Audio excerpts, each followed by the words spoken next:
El imperio azteca está literalmente construido sobre carne humana. Imagínate despertar cada mañana sabiendo que podría ser el desayuno de los dioses, y no es una metáfora. En el corazón de Tenochtitlan, los sacrificios humanos eran el pan de cada día, pero lo perturbador es que no lo hacían por placer, ni por locura. Lo hacían para que el sol no se apagara, literalmente. Según su cosmovisión, los dioses necesitaban corazones humanos palpitantes para mantener el universo funcionando. Sin ellos, el sol se detenía, la tierra moría y con ella todos nosotros. Pero lo que empezó como una creencia religiosa terminó convertido en una industria del sacrificio, una tan masiva que haría parecer al Coliseo romano un parque infantil. Durante la rededicación del Templo Mayor en 1487, se dice que sacrificaron 80.000 personas en solo 4 días, aunque algunos historiadores dudan de la cifra. Incluso las versiones más moderadas hablan de unas 20.000 al año. De todos modos, algo así no podía ser espiritualidad, eran masacres a gran escala, pero es que la cosa no hacía más que empeorar, porque los muertos no desaparecían en silencio. Después del horrible ritual de sacrificio, sus cráneos eran ensartados uno a uno en estructuras llamadas tzompantli, verdaderas murallas de huesos que podían contener decenas de miles de cabezas humanas. La más grande registrada superaba los 100.000 cráneos. Era un recordatorio visual de lo que ocurría si osabas desafiar al imperio. En la guerra azteca, contrario a la creencia popular, su objetivo no era matar. Lo verdaderamente valioso era capturar enemigos vivos, porque un prisionero era mucho más útil que un cadáver. Era una ofrenda, una con nombre, historia y un corazón aún latiendo. Los guerreros que lograban traer más cautivos eran tratados como héroes, ascendían de estatus, ganaban tierras y a veces incluso esposas. Era un sistema donde el valor de un hombre se medía por cuántas personas podía entregar al cuchillo, y el ritual era algo que nunca podrías olvidar. Las víctimas eran obligadas a subir los escalones del templo. 4 sacerdotes las sujetaban. Un quinto, con un cuchillo de obsidiana afilado, les abría el pecho y arrancaba el corazón, aún caliente, aún latiendo. El cuerpo era arrojado por las escaleras, golpeando piedra tras piedra hasta quedar inerte al pie del templo. Y eso era solo el comienzo. Algunos cuerpos eran desollados. Su piel era utilizada como vestimenta ceremonial por los sacerdotes, otros eran desmembrados y sus huesos convertidos en reliquias. Pero no todo se desperdiciaba. Había canibalismo ritual. La élite, y solo la élite, se comía los brazos y muslos de los guerreros sacrificados, no por hambre, sino por poder. Comer la carne del enemigo decían que te transfería su fuerza. Los plebeyos, mientras tanto, se conformaban con maíz. Pero lo verdaderamente perturbador de todo esto es que no todos los sacrificados eran guerreros. Los niños eran considerados ofrendas sagradas, especialmente para Tlaloc, el dios de la lluvia. Los aztecas creían que sus lágrimas traían tormentas, por eso antes del sacrificio los hacían llorar a propósito. Algunos eran ahogados, otros quemados vivos, y si el niño tenía alguna deformidad, su valor aumentaba. Era un honor nacer con un defecto, significaba que eras especial para morir. Detrás de la devoción también había estrategia. El imperio azteca dominaba decenas de regiones, y esas regiones estaban obligadas a enviar personas para ser sacrificadas. Era un sistema de control, de miedo, de dominación espiritual y política, porque no solo perdías batallas, perdías a tus hijos. Así se mantenía la lealtad. Pero cuando Hernán Cortés llegó en 1519, no estaba solo. Traía consigo a todos aquellos pueblos que odiaban con el alma a los aztecas. Habían visto a sus amigos, hijos y hermanos morir entre las piedras del templo. Ahora querían venganza. En 1521 Tenochtitlan cayó, y lo que los españoles vieron los dejó marcados de por vida. Estructuras con miles de cráneos, templos empapados en sangre y sacerdotes aún sacrificando mientras la ciudad ardía. Cortés y los suyos estaban lejos de ser santos, pero incluso ellos, en su brutalidad, decidieron que esa masacre debía terminar. Y así, un imperio sostenido por corazones humanos fue destruido por una traición, una epidemia y un fuego que ni los dioses pudieron apagar, o quizá no quisieron. Si vivías en Esparta, nada más nacer un consejo de ancianos ya decidían si merecías vivir. No es una exageración. En Esparta la vida comenzaba con un juicio, y si eras débil, tenías alguna deformidad o simplemente no parecías lo suficientemente fuerte, te arrojaban por un barranco. El monte Taygeto era la primera y última cuna para miles de recién nacidos. La lógica era simple. Esparta no criaba ciudadanos comunes, criaba armas humanas y no bastaba con sobrevivir al nacimiento, porque si eras varón, tu verdadero infierno comenzaba a los 7 años. A esa edad, los niños eran arrancados de sus madres y lanzados a un sistema de entrenamiento estatal llamado Agoge. Y no era un campamento militar, era una fábrica de asesinos. Se les enseñaba a pelear, a resistir el dolor, a pasar hambre y a no sentir nada. Si robaban comida y eran atrapados, no los castigaban por robar, sino por fracasar. El mensaje era claro: no existe la compasión, solo la competencia. Y cuando alguno flaqueaba, el castigo no era una reprimenda, era una paliza pública, a veces hasta la muerte. Y sobrevivir al entrenamiento no era garantía de nada. Los chicos eran obligados a luchar entre sí, con violencia real, sin restricciones. Los débiles no tenían segundas oportunidades. Era la selección natural, administrada por el Estado. Y si llegabas a los 20 años, te convertías oficialmente en soldado de tiempo completo. Aunque te casaras, debías vivir en barracones con otros hombres hasta los 30. Y el matrimonio no era por amor, era para producir más soldados. Y entre batallas, entrenamiento y política, había un grupo que lo mantenía todo funcionando en la sombra. Los hilotas eran el verdadero motor económico de Esparta. Esclavos que cultivaban, cocinaban, construían y limpiaban. Representaban el 90% de la población. Y Esparta, como imaginarás, no tenía guardias suficientes para controlarlos a todos. Pero sí tenía algo más efectivo: terror sistemático. Cada año se declaraba una guerra ritual contra ellos. La élite de guerreros jóvenes se esparcían por los campos y asesinaban hilotas al azar, sin motivo, sin aviso y sin consecuencias. Era una tradición conocida como la Cripteia, y su único objetivo era enviar un mensaje, un recordatorio de que quien tenía el poder absoluto sobre los derechos y la vida era el Estado. Era una sociedad sin arte, sin comercio y sin empatía. Mientras otras ciudades griegas florecían en filosofía, teatro o ciencia, Esparta invertía todos sus recursos en perfeccionar la obediencia y la fuerza bruta. No había una moneda fuerte ni una arquitectura monumental, solo disciplina, miedo y guerra. Y durante siglos funcionó. Esparta ganó respeto, miedo y enemigos. Pero ese mismo sistema que los hizo invencibles, los dejó incapaces de adaptarse cuando el mundo cambió.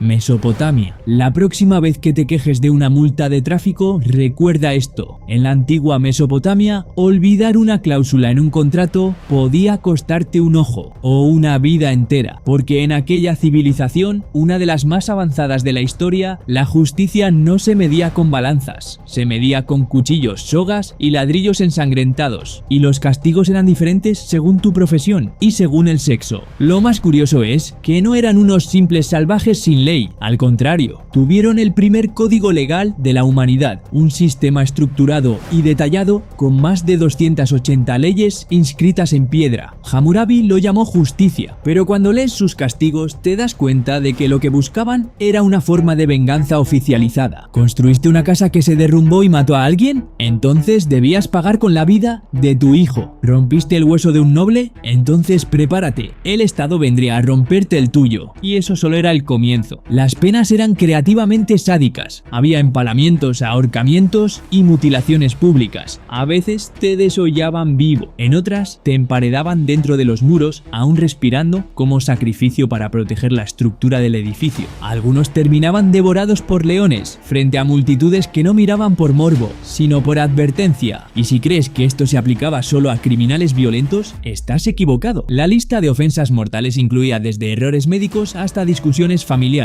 Un cirujano que fallaba una operación podía perder ambas manos. Un sacerdote que se equivocaba al interpretar un presagio podía ser azotado, desterrado o directamente ejecutado. Y las mujeres, por supuesto, no escapaban a esta lógica. Si se sospechaba que una esposa había cometido adulterio, se la lanzaba al río Éufrates. Si flotaba, era inocente. Si se ahogaba, bueno, el caso estaba resuelto. La naturaleza era el jurado, el verdugo y la excusa perfecta. Y si eso ya suena absurdo, espera, porque incluso hablar de más podía dejarte sin lengua, sin orejas o sin libertad. Los esclavos no eran considerados humanos. Si uno de ellos intentaba escapar, el amo tenía todo el derecho de sacarle los ojos. Y si cometía un error, no importaba su intención. Se le castigaba de forma ejemplar para que todos recordaran cuál era su lugar. No eras una persona, eras propiedad con pulso. Aún así, y aquí viene la contradicción que descoloca toda lógica, esta misma civilización fue la cuna de avances que moldearon el mundo. Inventaron la escritura cuneiforme, la irrigación, el concepto de impuestos y la burocracia. Levantaron templos, ciudades y sistemas de gobierno que hoy todavía nos inspiran. Pero lo hicieron con las manos manchadas, porque en Mesopotamia la civilización y la barbarie no eran opuestos, eran socios. Con el tiempo, otras culturas como los persas o los griegos suavizarían algunas penas, pero el eco del código de Hammurabi siguió resonando durante siglos. Incluso hoy la famosa frase "ojo por ojo" sobrevive en discusiones políticas, memes y venganzas personales, pero al menos ya no arrancamos ojos con permiso del Estado, o eso creemos. Egipto. Cuando piensas en el antiguo Egipto, es probable que imagines pirámides majestuosas, faraones dorados y rituales místicos bajo cielos estrellados, pero detrás de esa imagen casi romántica de civilización eterna se esconde una realidad que pocos mencionan, una obsesión enfermiza por el cuerpo humano, llevada a límites que hoy nos parecerían salidos de una película de terror, porque mientras Occidente aún gateaba en materia de medicina, los egipcios ya abrían cadáveres como si fueran manuales de instrucciones divinas, y no se trataba solo de preservar, se trataba de experimentar, de desarmar el cuerpo humano como si fuese un objeto que podía ser desmontado, modificado, incluso reprogramado. Creían que el cuerpo debía conservarse para la vida eterna, pero para lograrlo primero había que destrozarlo. Se sacaba el cerebro por la nariz con un gancho, se revolvía como papilla y se extraía en pedazos. Los órganos se retiraban uno a uno, colocándolos en frascos especiales mientras el cuerpo era cubierto de sal durante 40 días. Y lo curioso es que, aunque eran expertos manipulando el cerebro, creían que el corazón era el centro de la inteligencia, lo otro era solo carne blanda. Pero lo más escalofriante es que este proceso no siempre se reservaba a los muertos. Hay registros de cirugías experimentales realizadas en personas vivas, sin anestesia, sin consentimiento, solo con la fe ciega de que los dioses guiaban la mano del embalsamador. Textos médicos describen prácticas como perforar el cráneo para aliviar dolores de cabeza, aplicar estiércol de cocodrilo en heridas o verter resina caliente sobre quemaduras. Si algo funcionaba, era un milagro, si no, era voluntad divina. Y luego estaba la realeza, porque si la medicina era grotesca, la genética era una pesadilla. Los faraones se casaban con sus hermanas, sus hijas, incluso con sus sobrinas, en un intento de mantener la sangre pura. El resultado fue una cadena interminable de malformaciones, enfermedades hereditarias y deformidades físicas. El caso más famoso, Tutankamón, tenía pie zambo, huesos frágiles, un cráneo desproporcionado y un rostro asimétrico, todo cortesía de unos padres que también eran hermanos. La muerte, en lugar de liberarlos, los encadenaba aún más. Muchos faraones eran enterrados con sus sirvientes, concubinas y hasta animales. No simbólicamente, sino literalmente. Eran estrangulados o sepultados vivos para que siguieran sirviendo al rey en el más allá, porque en Egipto la jerarquía no terminaba con la vida, continuaba bajo tierra, y el horror no acababa ahí. Durante siglos posteriores, esos mismos cuerpos momificados fueron saqueados, pulverizados y vendidos como medicina. Polvo de momia le llamaban, un remedio milagroso que se ingería para curar enfermedades, reforzar la virilidad o simplemente como símbolo de estatus. Se consumía en Europa con entusiasmo, sin saber o sin querer saber que estaban masticando cadáveres milenarios. Y luego estaban los accidentes de la eternidad, personas que no fueron momificadas intencionalmente, pero que por las condiciones secas de sus tumbas se conservaron por siglos sin pudrirse. Cuerpos con piel intacta, tatuajes visibles, incluso cabello. La muerte los alcanzó, pero no se los llevó del todo. Y al encontrarlos, los arqueólogos desenterraban miradas congeladas de personas que nunca pensaron que serían vistas otra vez. Así que no, Egipto no era solo oro, dioses y sabiduría, era también bisturís primitivos, rituales grotescos y una idea tan enfermiza de la inmortalidad que convirtió el cuerpo humano en el lienzo de sus obsesiones. Mientras buscaban la vida eterna, dejaron tras de sí una galería de horrores que ningún dios se atrevió a borrar. Los incas. Si nacías con rasgos delicados, mirada tranquila y comportamiento obediente, eras considerado especial, pero no de la forma que te imaginas. Para los incas, esas características eran una selección divina para el sacrificio, porque mientras el imperio tejía caminos entre montañas, domesticaba paisajes imposibles y construía fortalezas fortaleza sin mortero también escondía algo mucho más perturbador, una maquinaria de muerte sagrada, organizada, planificada y celebrada públicamente. El sacrificio para ellos era un honor, una ceremonia, un deber que todos entendían, excepto los que debían morir, especialmente los niños, porque para los incas la pureza era la cualidad más preciada, y nadie era más puro que un niño. Por eso eran cuidadosamente seleccionados desde temprana edad, alimentados con los mejores productos, vestidos como nobles y tratados como enviados celestiales. Todo para que, meses o incluso años después, caminaran decenas, cientos de kilómetros a través de los Andes rumbo a su tumba. Ese ritual, conocido como capa cocha, se activaba cuando moría un emperador, ocurría un desastre natural o simplemente cuando el nuevo gobernante necesitaba validar su poder ante los dioses. Los niños subían a las alturas más hostiles, donde el aire apenas se respira, y allí eran sacrificados. A veces, después de ser drogados con hojas de coca y chicha fermentada, simplemente eran abandonados para morir congelados, solos. Otras veces eran golpeados en la cabeza o estrangulados, para garantizar que la muerte fuese rápida, o que sus almas no escaparan confundidas. Pero la tragedia no termina ahí, porque los análisis modernos, escaneos forenses y pruebas de tejidos congelados revelan algo escalofriante. Algunos de esos niños despertaron segundos antes de morir. Después del efecto de las drogas, recobraron la conciencia. Estaban lúcidos, frágiles y completamente conscientes del destino que les esperaba a más de 5000 metros de altura, rodeados por nada,